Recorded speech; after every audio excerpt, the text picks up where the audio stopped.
De la mano con la historia. Un paseo por nuestro pasado, hechos, personajes y lugares que forman parte de nuestra identidad. Un programa de divulgación con Julio César Alfonso Ruiz y Emilio García Bonilla. Te invitamos a caminar con nosotros de la mano con la historia. Una producción de Teciutlán FM 90.9 Set Radio, donde Puebla se escucha.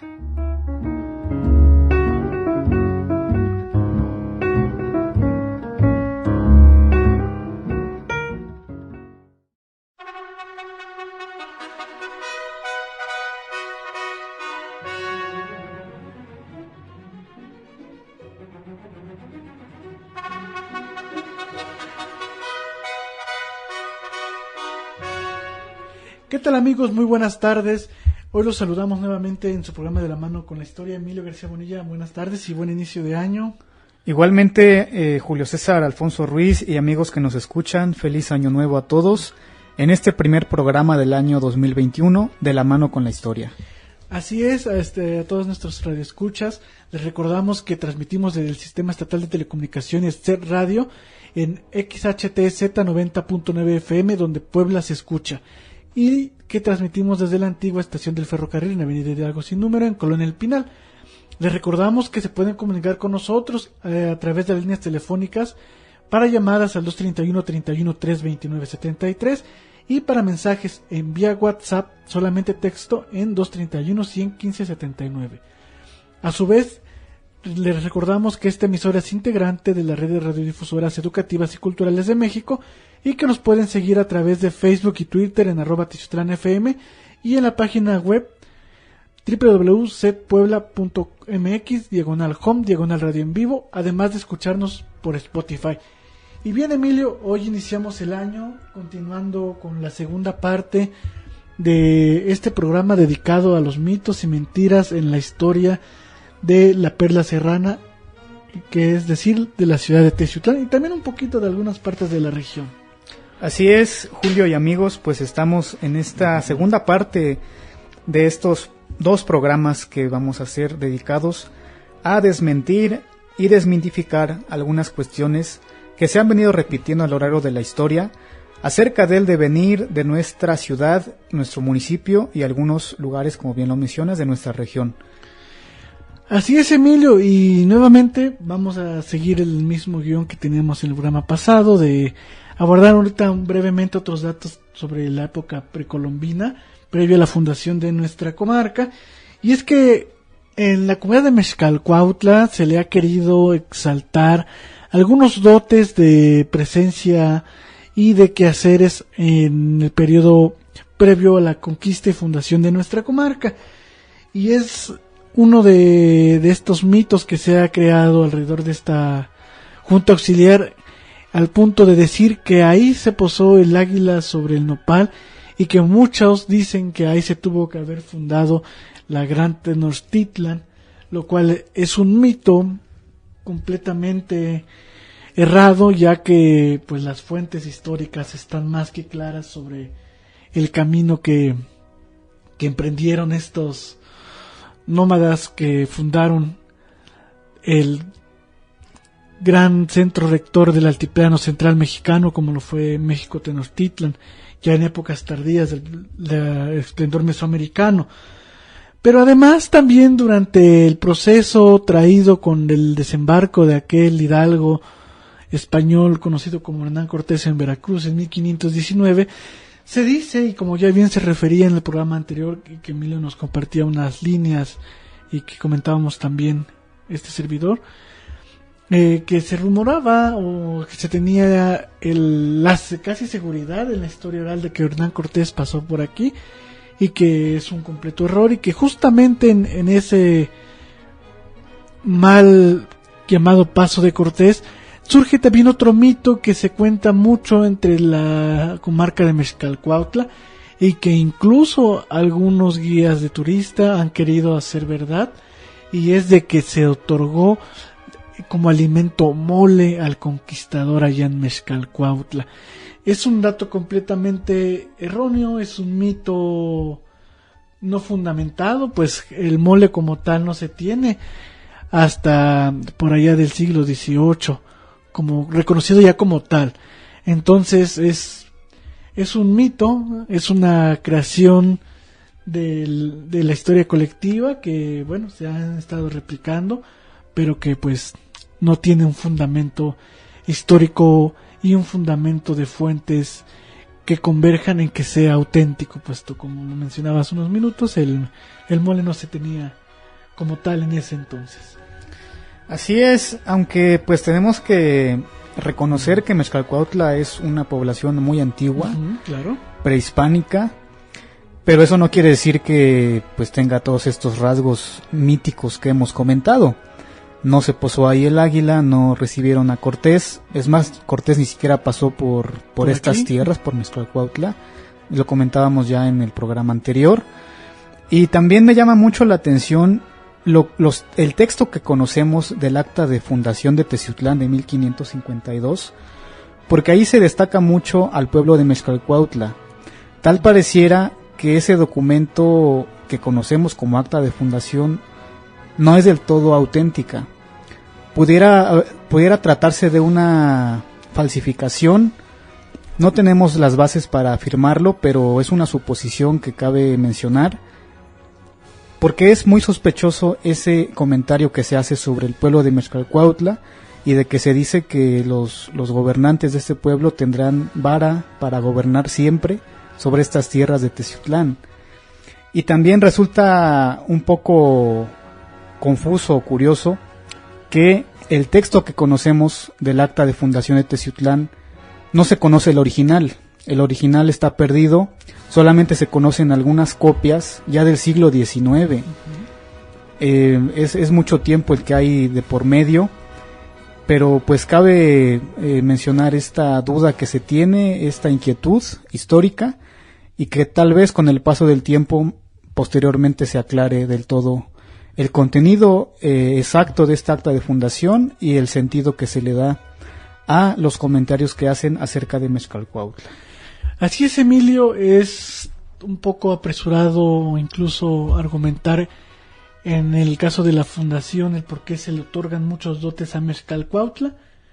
Quizá alguno de las formas de explicarlo pudiese ser que había un gran núcleo poblacional en esa comarca al paso de los conquistadores por estas tierras y ya con rumbo a la fundación. Podría ser eso una hipótesis del por qué se le menciona tanto, pero pues como bien señalas, no se conoce el documento original, solamente se conocen copias e interpretaciones que se han hecho de una sección del acta de fundación, más no completa, porque hay una adecuación hacia 1600 que alguna vez ya vimos por ahí una fotocopia, Emilio. Así es, y una vez más el historiador Óscar Daniel García, en su tesis que comentábamos la vez anterior acerca de Chignautla, él menciona que en ese municipio existían, porque ya no deben de existir por el incendio que hubo recientemente, dos documentos que hablan sobre la donación de tierras a Chignautla hecha por Diego Ramírez y Mendoza. Pero sucede que aunque los dos tienen en general los mismos datos e ideas, están escritos de una manera totalmente distinta, cuando se supone que ambos, según la aclaración hecha en ellos al inicio, son copias de un documento original de 1552. De estos dos documentos que hablan sobre la fundación de Chignautla, uno es copia de 1886, mientras que el otro es de 1826. Es curioso, menciona este autor, que dentro del poquísimo archivo histórico que encontramos, hayamos localizado el documento de 1886 como hojas sueltas y sin ordenar, además de que dicho documento presentaba menos errores ortográficos que el de 1826, el cual estaba resguardado en el Palacio Municipal, en la oficina del presidente, puesto que los consideran los títulos de propiedad del pueblo. Justamente, y hablando de tierras, Emilio, hay un mito que se ha contado constantemente entre las crónicas de dos localidades vecinas, como lo es Chignautla y Atempan, en que se dice, y que incluso quieren argumentar con algunas cuestiones justamente sobre la tenencia de tierras, de que el encuentro entre danzantes de estas dos comarcas tiene como punto inicial la donación que se hace de tierra y de parte de la dimensión geográfica de Chignautla hacia Tempan, siendo que esto es muchísimo más antiguo que la interpretación que se le quiere dar. El encuentro de danzas corresponde a algo muy interesante que ya habíamos comentado en este programa en semanas pasadas, que se refiere a la devoción y al intercambio de peregrinaciones entre la comunidad de Jalacingo y San Francisco Atempan, como se conoció Atempan durante un buen tiempo. Y estos movimientos humanos tienen su origen desde la época precolombina, muchísimo más antes de las notas de la Triple Alianza que existen de esta región, y que con ello también tienen una fuerte vinculación con la cuestión de los ritos agrícolas según las fechas tanto de las fiestas de agosto allá con Padre Jesús de Jalacingo y las fiestas celebradas ahora durante la Semana Santa en la comunidad de Atempan. Ese es el verdadero origen del por qué se reúnen estas danzas de estos dos municipios, puesto que convergen en ciclos agrícolas muy semejantes, y es por ello que se reúnen una vez al año para celebrar justamente parte de este proceso. Además que iconográficamente la vestimenta tiene una similitud muy interesante. Por ejemplo, el tocotín, una de sus sonajas, es una advocación simbólica a la deidad acuática y de la lluvia Tlaloc. Ahí es un punto muy interesante que se muestra dentro de la iconografía de las vestimentas de estas danzas, que al encontrarse tienden a ser muy diferentes tanto la de Chignautla como la de Atempan en vestimenta, pero sí convergen en muchos gentilicios y costumbres entre ambos danzantes, y esto es porque proviene de un devenir histórico muy antiguo. Así es, pues estamos frente a un simbolismo mesoamericano muy, muy arraigado en esta región y en estos pueblos que mencionamos, Atempan y Chignautla, y que pues se vincula con las peregrinaciones antiquísimas, que ya con la llegada de los conquistadores españoles pues se mezclan también con los ritos meramente católicos, pero pues no hay que perder de vista el significado original de estos rituales. Tampoco hay que confundirlos y decir que estos rituales comienzan ya en la época colonial o posterior. Así es, puesto que el bagaje histórico de estas comarcas es mucho más antiguo de las referencias escritas por los hispanos ya a mediados del siglo XVI, y una vez consumada la conquista. Y bueno, Emilio, seguimos caminando sobre este proceso de la mitificación de ciertas historias en nuestra ciudad. Así es, y estábamos al final del programa anterior comentando ya algunos aspectos del siglo XIX, y uno de estos aspectos es que en ese siglo, en los años 1800, se dan las primeras celebraciones de feria en nuestra comarca, en nuestra ciudad de Teciutlán. Así es. Desmintiendo lo que se ha repetido hasta hace algunos años, de que la primera feria se celebró en 1937, de la mano del gobernador Maximino Ávila Camacho, del primer obispo de Papantla y de otras autoridades locales. Como ya lo mencionábamos en el primer programa de La Mano con la Historia, la primera feria del que se tiene registro por escrito en un documento se celebró en 1861, convocada por Leonardo Márquez. Así es, se le tocó verificar esa feria, un personaje muy importante dentro de la milicia en esa época. Y bueno, además, Emilio, también cabe señalar que ese documento nos da como pauta y también desmitifica que el gusto por la tauromaquia proviene de esa feria promovida por el general Maximino Ávila Camacho y los personajes ya bien señalados por ti, porque en esta feria hay 3 corridas de toros como parte del espectáculo principal de esta feria. Entonces ahí podemos ver que la tauromaquia también tiene fechas más antiguas de celebración en nuestra ciudad, y que por ende tiene un gusto más antiguo en la gente que el que se le ha querido otorgar a raíz de la celebración de esa feria de los Ávila Camacho. Sí, vaya, quizás este mito de la primera feria también haya surgido para congraciarse con esta influyente familia teciuteca Ujú. de los Ávila Camacho, y pues obviamente el gusto personal que tenía don Maximino Ávila por la tauromaquia, a tal grado que él mismo participó en diferentes corridas de toro aquí en Teciutlán como rejoneador. Así es, Emilio. También durante este siglo hay un mito que se ha difundido en la cuestión de los pasatiempos de los ciudadanos y las ciudadanas teciutecas de la época, y es que en nuestra comarca se practicaba el deporte de la equitación, y ahí hay que hacer una aclaración bien curiosa. En ese periodo los caminos de esta región eran caminos de herradura, eran caminos de tierra, y por ende se utilizaba mucho el caballo, y ese movimiento a caballo también tenía que ver con la cuestión comercial y movimiento de bienes de uso cotidiano y común por parte de los arrieros. Y con ello no quiere decir que era un deporte, sino más bien que era una cuestión de índole económico y de índole de trabajo. Claro, el transporte sobre caballos pues era una necesidad, no había de otra, no, todavía a finales del siglo XIX no había automóviles en nuestra región. Había muy pocas carretas, otros medios de transporte como diligencias, pero pues en general el caballo era el medio de transporte necesario, utilísimo. Pero pues es que esto lo comentamos porque un personaje en una publicación, él escribe que el primer deporte conocido en Teciutlán fue la equitación a raíz de esta necesidad del transporte en caballo, pero pues no fue así.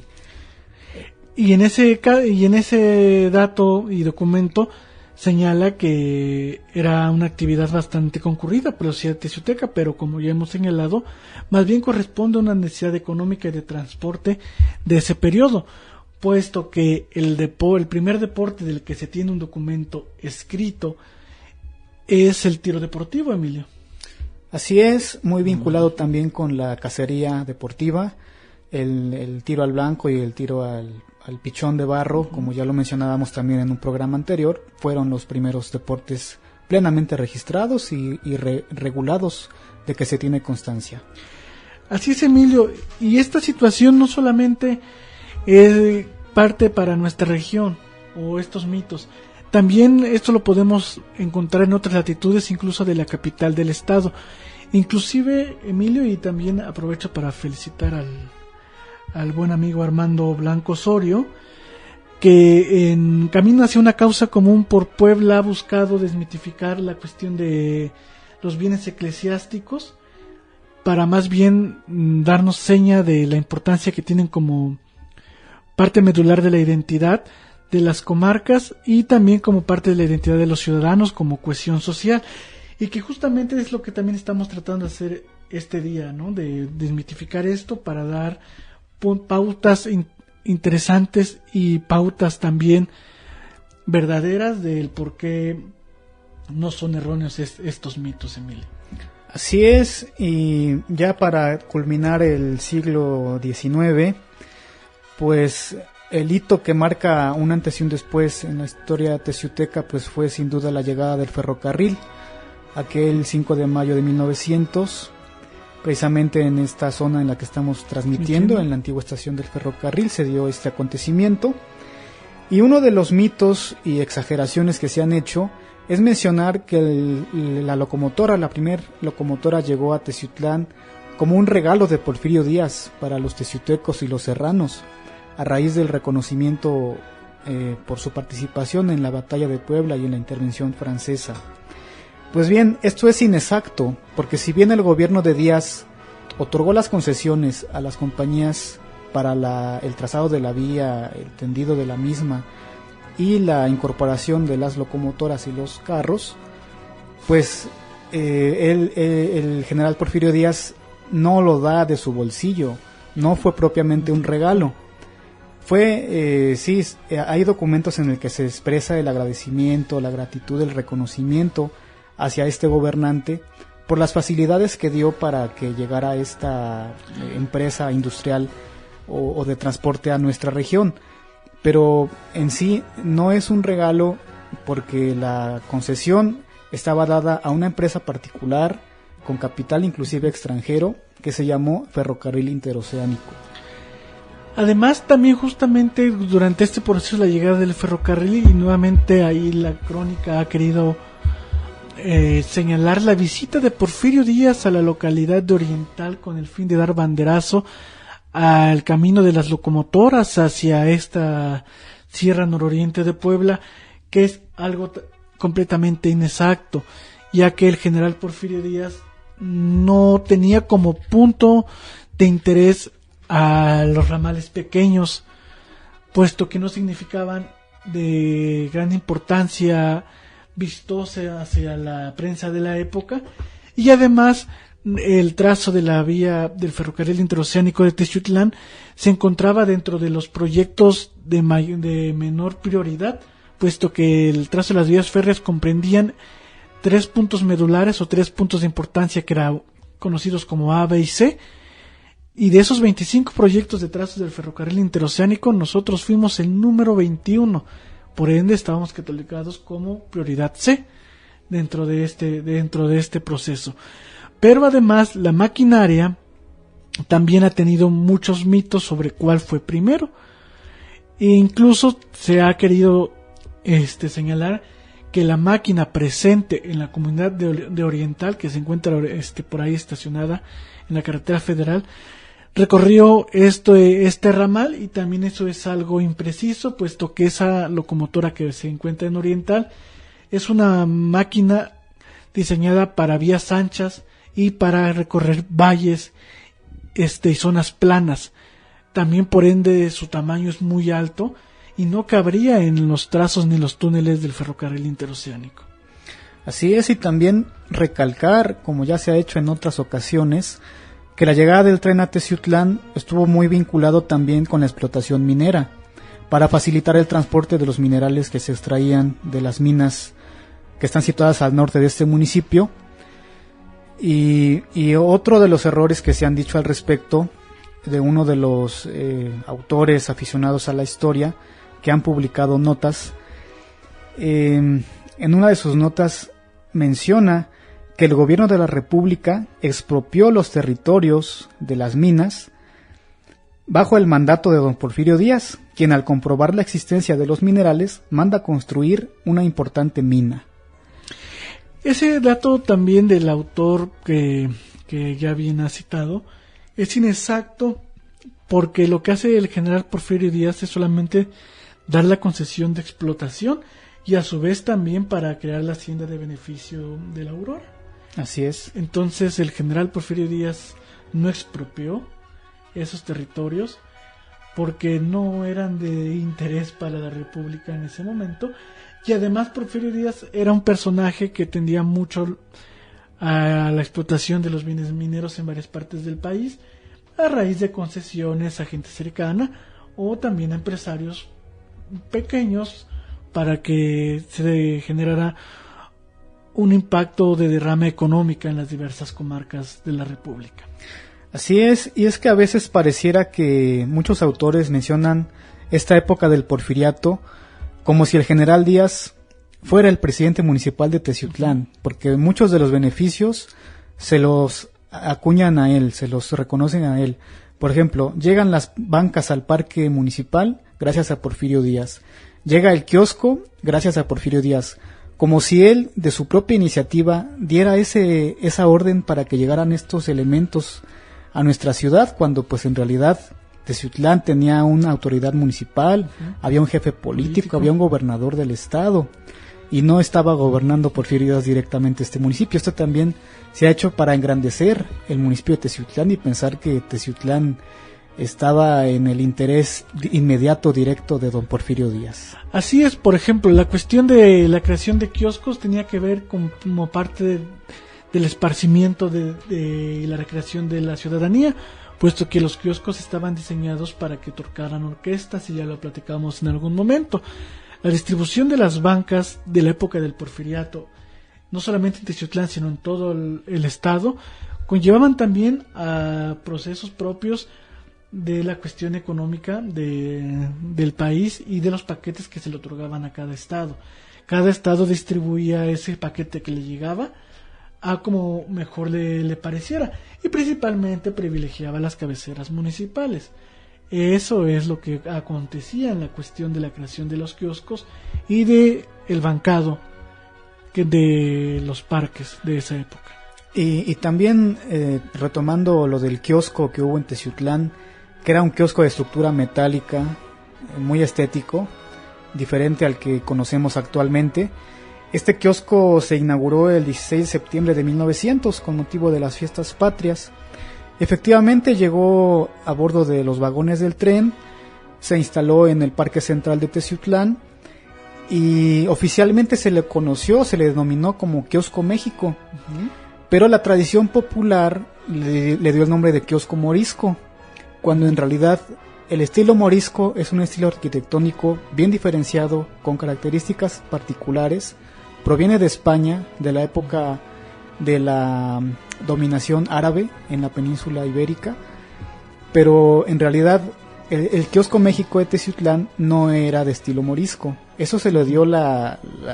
lengua popular, así es, la tradición, y se le quedó, pero muchos han repetido y han destacado que efectivamente era de ese estilo arquitectónico, cuando no era así. El Kiosco Morisco realmente como tal se encuentra en la Ciudad de México, en la Alameda de Santa María la Ribera. El estilo arquitectónico del kiosco ubicado en Teciutlán, previo al que conocemos actualmente, lo que tenía como de estilo artístico era el neoclásico, muy propio de la época del Porfiriato.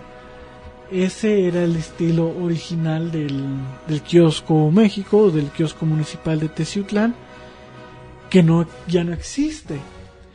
Y que, bueno, sería muy interesante volverlo a ver en alguna réplica, aunque sea a escala, porque era muy bello. Claro. Era muy bello. Y bueno, seguimos avanzando durante este proceso de la época del Porfiriato, Emilio, y llegamos al fin de ese tramo de la vida política de nuestra nación. Polémica para muchos por la cuestión de los avances industriales y también por la cuestión de cómo se llevaban las riendas de amansar o de calmar las revueltas. Y esto surge a raíz del estallamiento de la Revolución Mexicana por allá en Puebla, y la participación justamente de muchos serranos y serranas de estos ideales del maderismo. Y bueno, justamente en Teciutlán se ha creado un mito en torno a unos infantes que se les ha dado el dote de niños héroes por participar en este conflicto bélico. Sí, se trata de un grupo de niños que ya también hemos comentado y se ha mencionado en varias ocasiones, que se dieron de alta a las órdenes del general revolucionario Antonio Medina, aquí en Teciutlán, para combatir precisamente a las fuerzas federales que estaban apoderadas de esta municipalidad. La denominación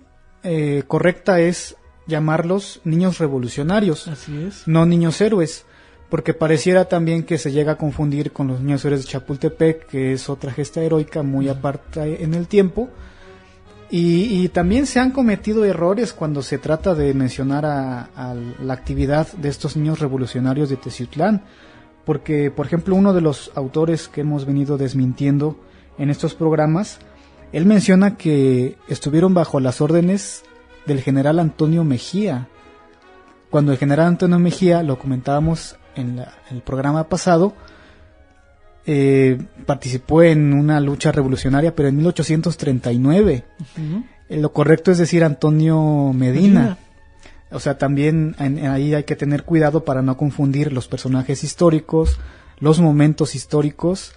y los años también, las épocas en las que ocurrieron estas batallas. Así es, Emilio, y también justamente durante este periodo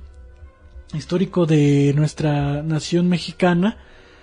surge otro mito para nuestra comarca, que es la llegada de Venustiano Carranza con el oro del país a estas tierras. Y bueno, eso también es algo muy erróneo, porque varias de las locomotoras que movieron al gabinete de Venustiano Carranza no cabían en Teciutlán, eran de vías anchas. Por ende, ese oro que se ha querido creer y que por ello también se ha querido decir que existían túneles en la ciudad donde fue escondido, no es cierto. Es una aseveración al aire, puesto que ese recurso mineral nunca estuvo en estas tierras. Sí, el solo hecho de mencionar que Carranza pasó por Teciutlán cuando se retiró a Veracruz a raíz de la toma de la Ciudad de México por zapatistas y villistas en 1915, a finales, es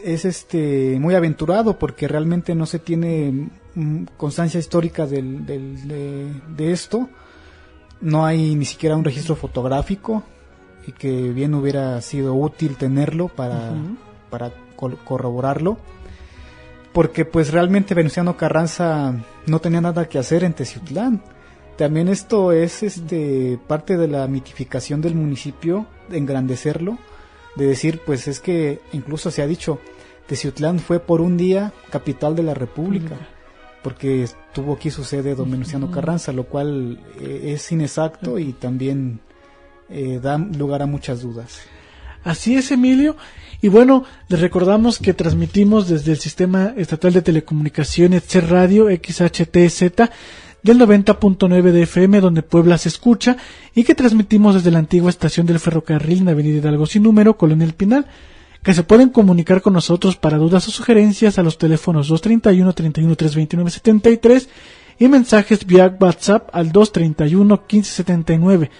A su vez, les recalcamos que esta emisora es integrante de la red de radiodifusoras educativas y culturales de México,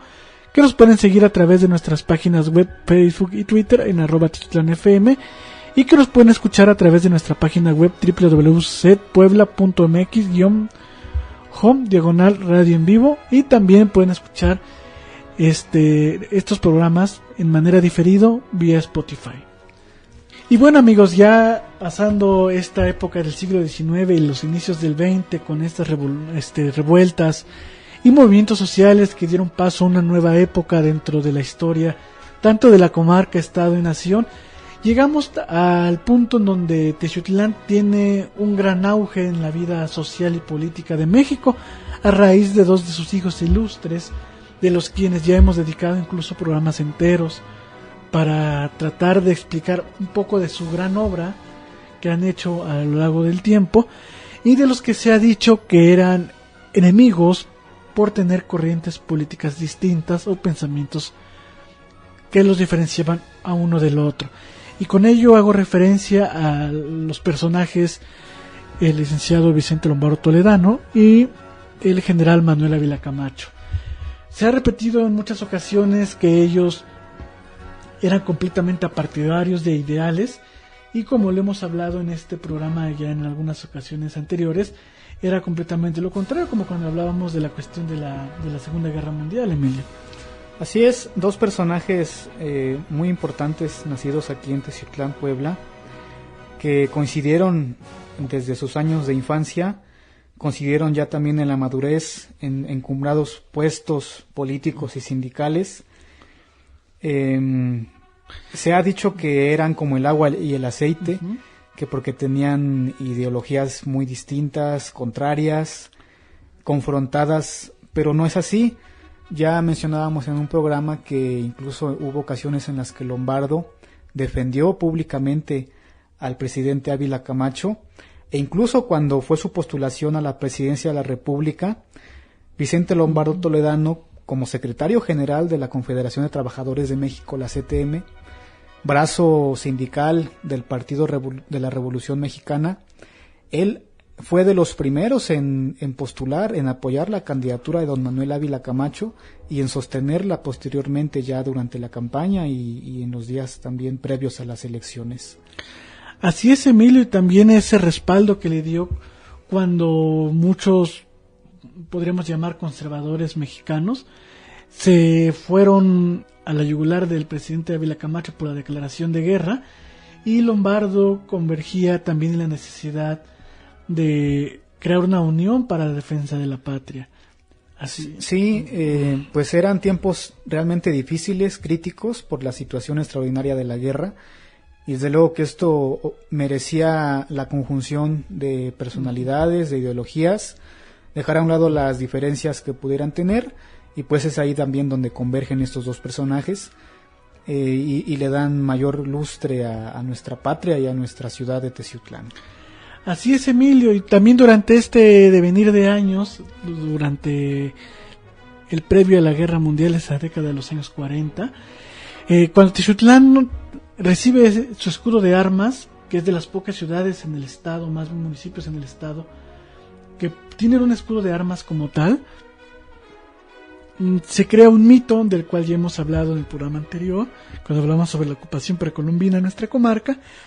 que es la denominación de los señoríos, el dote de señoríos. Sí, esto pues tiene que ver también mucho con la tradición de las heráldicas y de un pasado colonial, y también con lo que ya hemos mencionado, con el afán de magnificar lo que es nuestra ciudad y su historia. Y es a raíz de ese decreto de febrero de 1943 que concede a Teciutlán su escudo de armas por parte del Congreso del Estado de Puebla, cuando se introduce la definición o denominación de señoríos para estas 4 comunidades que conocemos todos, que son Mezcalcuautla, Acateno, Chignautla y Xutetelco, rodeando al municipio, a la ciudad de Teciutlán, pero en realidad no eran señoríos, ya lo mencionábamos en el programa anterior, eran comunidades, asentamientos humanos ya existentes desde épocas mesoamericanas, pero quizás el único señorío era el de Teciutlán, porque así está reconocido, incluso aparece su glifo en la matrícula de tributos, un códice del siglo XVI, y en el códice también de Mendoza, que está inspirado en la matrícula de tributos. Efectivamente, y a raíz de esto también se le ha querido dotar hasta incluso de cuestiones mágicas a cada una de estas ocupaciones humanas, cosa que no es verídico, puesto que aunque sí se utilizaban las alineaciones astronómicas para la edificación de monumentos precolombinos, no necesariamente tiene que ver, como por ahí se dice en Xutetelco, que había una pirámide dedicada a Hécal y a los 4 puntos cardinales y a los 4 elementos de la vida. Eso es completamente erróneo. No hay datos precisos de la existencia de una estructura piramidal circular en la comunidad de Xutetelco, ni arqueológicamente ni en las fuentes escasas que hablan sobre Xutetelco, ya sea con los trabajos de Leopoldo Batres, los reportes que le dieron a él, los trabajos de García Payón y los trabajos del propio Lombardo. En ninguno de ellos se refiere que exista una pirámide circular, que incluso uno de los personajes que lo ha difundido perjura que lo dijo Lombardo y que se ve en uno de sus croquis que él levantó, cosa que es completamente inexacto. Sí, ya es muy propio de las últimas décadas esta identificación que se hace de los 4 señoríos con los 4 elementos de la naturaleza. Tiene que ver más ya con las interpretaciones de la nueva era y de cuestiones más metafísicas o incluso mágicas, pero también eso nos aparta un poco también de la realidad y de lo que realmente ocurrió en la época prehispánica en nuestra región. Y bueno, Emilio, en esta época de los 40 también se inician trabajos para la edificación de varios inmuebles de nuestro bello municipio, y uno de ellos supliría y quitaría incluso de lugar a las canchas deportivas del campo deportivo Gómez Viñals, para edificar el Centro Escolar Presidente Manuel Ávila Camacho, una institución educativa que era un modelo muy interesante en esa época de finales de los 40, inicios de los 50, y ahí surge un mito también interesante que se sigue retomando en la comunidad estudiantil teciuteca, principalmente en 2 escuelas antagónicas en materia deportiva y social, como lo es la Preparatoria Federal por Cooperación Antonio Audirac y la citada institución educativa. Y esto tiene que ver con la mascota de la ahora Escuela Preparatoria Federal, que es un dragón. Pues bien, resulta que ahí el conflicto es de que se dice que el dragón de la Preparatoria Federal es propio de la escuela preparatoria, pero los datos, tanto fotográficos, históricos y de la historia oral de muchas de las personas, nos dice que el escudo del dragón perteneció en sus inicios al Centro Escolar Presidente Manuel Ávila Camacho. A mí me ha tocado ver algunas fotografías de la duela, justamente para lo del Museo del Deporte, en donde aparece el dragón al centro de la cancha. A su vez, por ello, también es utilizado el dote del dragón en la banda de guerra, que es la banda sonora inicial en esta institución, y por ello lleva el dragón de los exalumnos, porque muchos de los exalumnos les tocó convivir con la mascota del dragón en el centro escolar. Pero ahora bien, ¿cómo llega el dote del dragón a la Preparatoria Federal Antonio Udirac? Y esto tiene que ver con la cuestión del básquetbol. El entrenador de básquetbol del centro escolar es contratado por la Preparatoria Federal otorgándole una plaza para ejercer su labor educativa, y con ello se lleva también la mascota, que es el dragón, y lo inmersa en la nueva institución en la cual labora, y ya desde entonces a la fecha el dragón se ha quedado para la Preparatoria Federal, pero el dragón en sus inicios perteneció al Centro Escolar Presidente Manuel Ávila Camacho. Pues muy curioso este dato que nos comentas, y también a raíz de la construcción del centro escolar, como ya lo mencionabas, se cambia de lugar la Plaza de Toros, que estaba originalmente en el terreno que hoy ocupa el centro escolar, y se pasa a donde se encuentra en la actualidad la Plaza de Toros El Pinal. Pues bien, uno de los mitos que se ha querido también exagerar, posiblemente con fines turísticos, y también dentro de la tauromaquia, pues es mencionar que esa Plaza de Toros de Teciutlán es una réplica en pequeño de la Plaza de Toros de la Maestranza de Sevilla,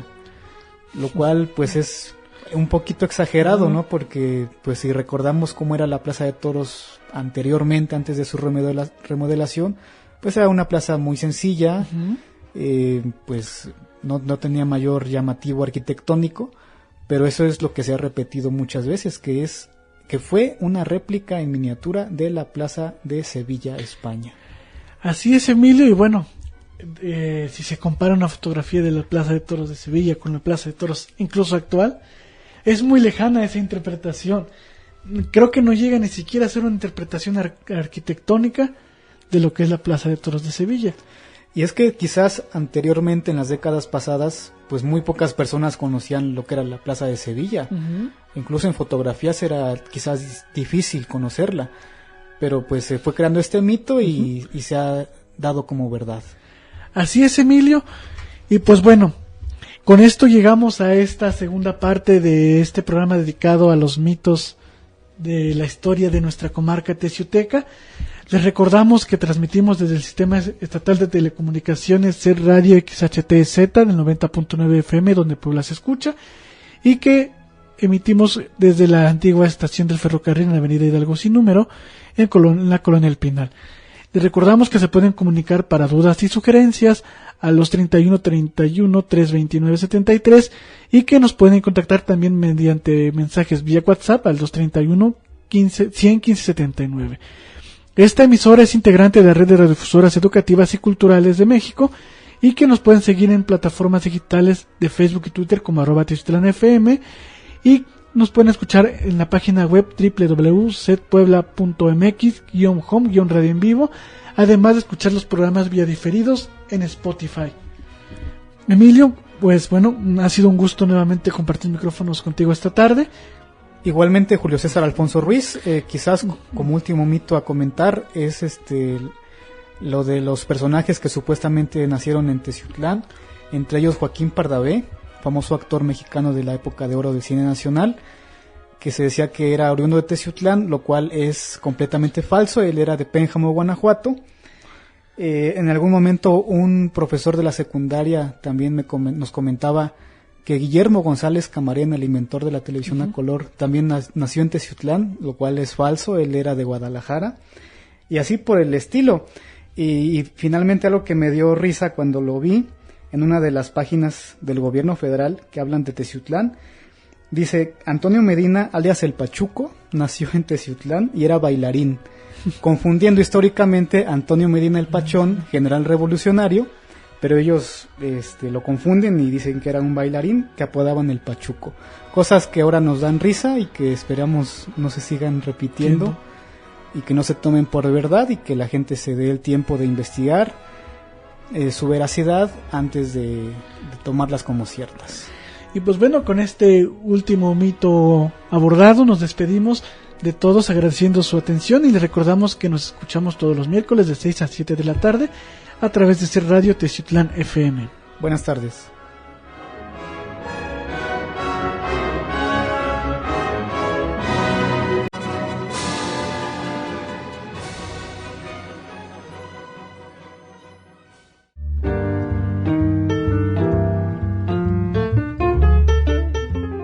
Paseando por la historia de esta región y estado, llegamos al final de esta edición. Nos escuchamos con libreta en mano el próximo miércoles para seguir caminando de la mano con la historia. Una producción de Teciutlán FM 90.9 Set Radio, donde Puebla se escucha.